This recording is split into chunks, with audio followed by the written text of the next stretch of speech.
Era una tarde de otoño de 1998 en la ciudad de París, Francia. Un grupo de 4 exploradores urbanos convencen a Émile Dupont, un amigo de la universidad, para ir esa misma noche a las catacumbas de París. Las catacumbas eran un lugar obligado para todos los que practicaban exploración urbana. Émile apenas si conocía a uno de los jóvenes exploradores, Alphonse Michel, ya que compartían un curso en la universidad. Ambos estudiaban en la prestigiosa Universidad de la Sorbona.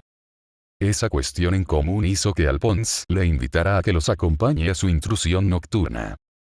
Precisamente, esa misma coincidencia y el hecho de hacer algo distinto, algo que lo sacara de la rutina, animó a Émile para acompañar a esos jóvenes aventureros. Esa noche, bajo un cielo azul oscuro, los 5 jóvenes caminan por las calles de París, dirigiéndose hacia las catacumbas. De fondo, se erguía la Torre Eiffel. Al llegar al lugar indicado, se internaron dentro y recorrieron los miles de metros de la cripta parisina. Ellos estaban dentro del reino de los muertos.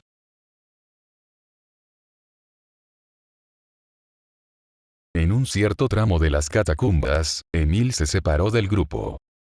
Emocionado y desconcertado por los intimidantes túneles subterráneos mortuorios, Émile se había retrasado tanto de sus compañeros que al llegar a un angosto y oscuro pasaje, él ya no los veía.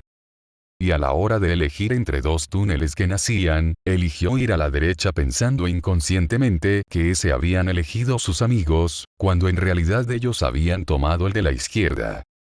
Tras unos minutos de recorrer el túnel completamente solo, el encanto y sobrecogimiento de las catacumbas se desvaneció para dar paso a la preocupación. Émile ya no estaba excitado por la aventura. Ahora estaba preocupado por haberse perdido. El estar absorto le hizo separarse y tomar un rumbo distinto. Ni siquiera los más expertos exploradores urbanos podrían darse el lujo de desorientarse en dicho laberinto subterráneo. Fue cuando en medio de su miedo creyó oír voces, las cuales parecían provenir más adelante. Aliviado pensando que eran sus acompañantes, Émile se dirigió rápidamente por entre el túnel, yendo hacia el origen de las voces, decidido a encontrarse con los que pensaba eran los jóvenes exploradores. Pero, mientras más se acercaba, más le parecía que las voces no eran de las de una conversación, sino como cánticos. Y el tono de los cantos parecía algo maligno. Al doblar un túnel, Émile encontró un grupo de personas reunidas en una especie de salón. Fue cuando el terror se apoderó de él. No eran sus amigos. Era un grupo de personas vestidas de túnicas negras salmodiando unos cánticos. Ante él estaba una secta satánica realizando un ritual. Como pudo, Émile huyó de la zona. A pesar de su miedo, Émile se controló y pudo retirarse de aquel macabro y diabólico sitio sin hacer ruido alguno que lo pudiera delatar ante esas personas. En un golpe de suerte, pudo encontrar la salida. Émile caminó por los mismos túneles por donde transitó y que le permitieron llegar al punto de inicio. Por donde él ingresó, Émile pudo salir de aquellas diabólicas catacumbas. Amélie Fontaine es una pintora parisina y presidenta comunista de París en los años 30. Una mañana, Amélie es invitada por un amigo aristócrata a un castillo en el interior del país. Este castillo se llamaba Rennes-le-Château, ubicado en el cantón de Cuissa, en el distrito de Limoux, departamento de Aude, en la región de Languedoc-Rosellón. En la cena, el amigo aristócrata, de nombre Renaud Chevalier, le contó acerca de la leyenda del lugar. La leyenda cuenta que el párroco Berenguer habría encontrado unos documentos o un tesoro secreto en uno de los pilares del altar de la iglesia mientras llevaba a cabo una reforma de la misma. Cuestión que en su día corroboraron 2 de los 6 obreros que trabajaron en la obra, testigos de tal hallazgo. 2 pergaminos de dudosa veracidad, que están reproducidos y expuestos en el museo del propio pueblo, serían parte del secreto que fue encontrado por Saunier. En uno de ellos se muestra el árbol genealógico de la dinastía merovingia, cuyos miembros, según algunas teorías que interpretan esta leyenda, serían descendientes de Jesús de Nazaret. Se dice que al mismo tiempo que el cura descubrió el secreto oculto en la iglesia, su nivel de vida se disparó, y empezó a frecuentar selectos y restringidos círculos entre cuyos integrantes no faltaban miembros de la realeza europea. Los escépticos apuntan que este enriquecimiento se debía a que el padre Saunier vendía misas, haciendo caso omiso a las estrictas limitaciones de dicha actividad indicadas en el código eclesiástico, y que además solicitaba donativos para la construcción de una residencia de sacerdotes ancianos o enfermos que nunca se edificó, fondos que desvió muchas veces para su propio uso. De igual modo, la leyenda asocia el descubrimiento del fabuloso tesoro al inicio de una serie de peculiares construcciones en el pueblo, tales como la Torre Magdala, así como la reconstrucción de la iglesia parroquial, en la que el abate dejó varias señales, como una inscripción en la entrada en la que se lee: Terribilis est locus iste. Este lugar es terrible, cita extraída del Génesis. Esculturas representando al demonio Asmodeo, guardián de los secretos, y un vía crucis muy peculiar también adornan esta parroquia. Al mismo tiempo, Saunier también habría llevado a cabo una reforma en el cementerio de la iglesia, cambiando de lugar varias lápidas y borrando totalmente una de ellas. La leyenda dice asimismo que Saunier estuvo 3 semanas en París, donde pasó mucho tiempo en el Museo del Louvre y compró reproducciones de 3 cuadros sin vinculación aparente entre sí. Los pastores de la Arcadia de Poussin, un San Jerónimo de Teniers y un retrato anónimo del Papa San Celestino V. El cuadro de Poussin es quizá el más interesante desde el punto de vista simbólico. En él se ven 4 pastores frente a un sepulcro, observando una inscripción que dice, Et in Arcadia ego. Y en la Arcadia yo estoy, una frase que recuerda la omnipresencia de la muerte incluso en la idílica Arcadia, tema muy desarrollado durante el barroco.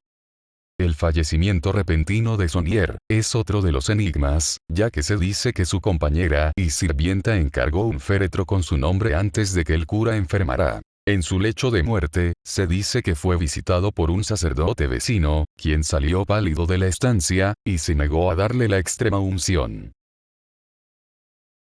París, 1944. Es la época de la ocupación nazi en Francia. Un ambiente aterrador para los judíos franceses, que son deportados a los campos de concentración. La situación no es mejor para los franceses. Reina el desempleo. Hay una escasez de alimentos. Gran parte de los recursos del país son destinados a mantener a los ocupantes alemanes. Lo poco que sobra es repartido entre el sufrido pueblo francés, y casi siempre a precios exorbitantes. Marianne Blanchard es una mujer parisina de unos 42 años. Hace 4 años que no sabe nada de su esposo, quien, como muchos franceses, dejó su hogar y fue a prestar servicio militar en la defensa del país frente a la agresión germana. Probablemente, esté muerto. Como pudo, Marianne se las arregló para sobrevivir en esos años, tan duros para ella como para cualquier otro francés. Todos los días, ella recorre las calles de París en busca de provisiones, las cuales cada vez son más difíciles de encontrar. Un miércoles por la mañana, Marianne estaba caminando por una calle parisina del 13º distrito de París. Se había detenido a comprar unas hogazas de pan. Fue cuando se topó con un vagabundo, el cual le pidió una hogaza de pan. Ella, de muy buena gana, le brindó una pieza de pan, aunque también le hacía falta a ella. El hecho de que no fuera una persona de calle no significaba que ella no tenía necesidad. El mendigo literalmente tragó la pieza de pan, agradeciendo el buen gesto de la mujer. Dijo que llevaba días sin comer y que le ayudaría a tener fuerzas para ir a buscar más comida y así seguir subsistiendo. En eso, un misterioso hombre se acercó. Al parecer, había escuchado del hambre que tenía el vagabundo, pues le dijo al mendigo que si quería comer podía llevarle a un lugar donde le podían dar gratis un plato de comida. El mendigo no esperó alguna palabra más e interrumpió al hombre diciéndole que le lleve a dicho lugar. El hombre prácticamente lo agarró y fueron caminando. Marianne se alegró por el mendigo que llenaría su estómago, y prosiguió su camino, pero tras dar unos 5 pasos se detuvo. Caramba, a ella tampoco le vendría mal un plato de comida gratis. Se enrumbó por la calle, siguiendo a aquel par de hombres, los cuales por fortuna no habían avanzado muy lejos. Los siguió de cerca hasta ver que el par de hombres ingresó dentro de un restaurante. Ella se quedó esperando en la calle al frente del restaurante. Pensó que entraría al restaurante ni bien salga el mendigo. Pasaron los minutos y el mendigo no salía. 10, 15, 20, 30 minutos y nada. Fue cuando ella se envalentonó y cruzó al frente. Por fortuna, el restaurante quedó con la puerta entreabierta. Ella empujó la puerta e ingresó al interior del restaurante. Para sorpresa suya, no estaba el mendigo. Ello le pareció muy extraño a Marianne, ya que el restaurante era muy pequeño, de un solo ambiente. ¿En dónde estaría el mendigo? Era improbable que él esté comiendo en la cocina. Contaminaría el ambiente donde preparan la comida. En un supremo acto de curiosidad, ella se acercó a la puerta de la cocina. Al empujar levemente la puerta, el horror se apoderó de ella. En el piso de la cocina estaba el cuerpo del mendigo, el cual estaba abierto en canal. Lo habían matado. Era algo horrendo, algo horrible. Pero, ¿por qué? ¿Por qué lo mataron? ¿Qué había hecho para merecer esa muerte, ese ensañamiento? La respuesta vino cuando vio que colgaban del techo partes de cuerpos humanos. Torsos sin cabezas, piernas y brazos colgaban de ganchos que colgaban del techo, los cuales se balanceaban. Marianne se alejó de allí y salió del restaurante totalmente aterrada. Fue a la estación de policía más cercana y le dijo a los policías lo que había visto. Unos gendarmes de la policía fueron al lugar y comprobaron lo que la mujer decía. Un hombre, el cocinero, fue capturado e interrogado. Con la confesión de aquel tipo, se supo que este restaurante mataba personas y tras destazarlas, cocinaba su carne, vendiéndolas como platos. Era su forma de obtener ingresos en aquellos tiempos. Sus víctimas preferenciales eran los mendigos, pero también secuestraban niños, mujeres y ancianos, y uno que otro incauto. Una tarde de noviembre de 1984, el señor Remy Lacroix estaba reunido junto a su hijo Philippe, en su casa ubicada en la comuna de Saint-Nazaire, ubicada en la costa del departamento del Loira Atlántico, Francia. Ambos estaban cómodamente sentados en los sillones de la sala, charlando muy amenamente sobre la vida. Es cuando el señor Remy comenzó a contar una historia en la que él se embarcó en una embarcación compuesta por 9 tripulantes más y tras hacerse a la mar anduvieron navegando por la costa de Saint-Nazaire. Era una tarde de junio de 1958. Fue cuando tuvieron un encuentro con una criatura fantástica. Habían divisado a una serpiente marina, una criatura que vive en la fantasía de las personas. Esta historia despertó gran fascinación en el joven Philippe, quien a escondidas de su padre organizó un paseo en bote por el mar de Saint-Nazaire. Dicho paseo en bote se dio a la tarde siguiente. Philippe invitó a sus amigos Patrice, Jeremy y Jean-Baptiste. Era una hermosa y tranquila tarde con sol y nubes. Se adentraron hasta mar adentro, estando en la inmensidad del océano. Fue cuando en medio de la travesía, Philippe y sus amigos divisaron un enorme cuerpo oscuro en las aguas. Fue cuando emergió una gigantesca serpiente marina. Philippe estaba ensimismado. Había logrado ver aquella criatura que su padre le había contado. Sin embargo, la admiración se desvaneció rápidamente para dar paso al miedo y el terror. Aquella gigantesca y monstruosa serpiente se abalanzó sobre el bote y engulló a Patrice, el mejor amigo de Philippe.